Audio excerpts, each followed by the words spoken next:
Africa, and our cultures unite us as one people. Just like the Ethiopian Kebero drum, I came in playing the Ghanaian dondo to represent the unity in Africa. We can never talk about unity without talking about Ethiopia. Welcome to Addis Ababa, the home of the African Union and the capital town of Ethiopia.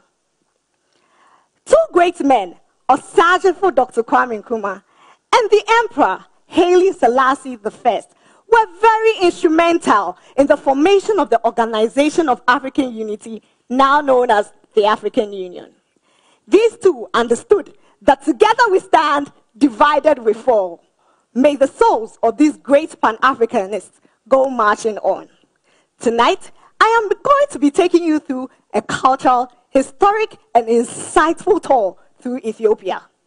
When you come to Ethiopia, there are sites that you might want to visit, some of which include the Simien National Park, with its high peaks, deep valleys, and sharp precipices stretching over 1,500 meters. You might also want to visit the ruins of Aksum, which represents the heart of ancient Ethiopia, when the kingdom of Aksum was the most powerful between the Eastern Roman Empire and Persia. You might also want to visit Tyre, which is an archaeological site in the center of Ethiopia, south to Addis Ababa. Ethiopia prides itself in its diverse landscape and rich culture, which is why you might want to visit so many cities in Ethiopia, some of which include Addis Ababa, Mabel, Lalibela, Gondar, just to mention a few. Ethiopia, being the second most populated country in Africa, is the only country that has never been colonized by the West. The Italians tried to create a colonial crack on Africa through Ethiopia, but were defeated at the Battle of Adura. They hid on the hills looking down on the valleys of Adura with their guns, bows, and arrows, and defeated the Italians. Did you know that Ethiopia is the only country with a 13 calendar system? What does this even mean?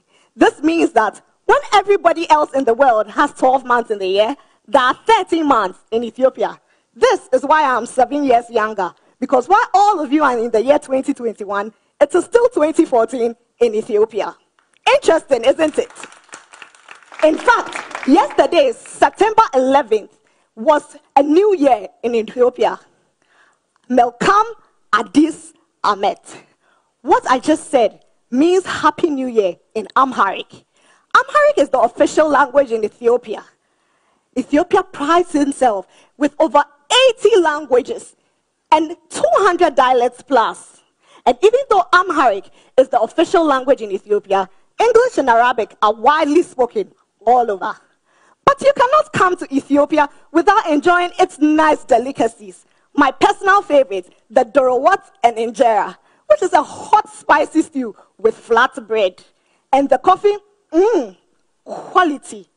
Ethiopia prides itself as one of the leading producers of coffee in Africa. Did you also know that the Rastafarian movement actually evolved from Ethiopia?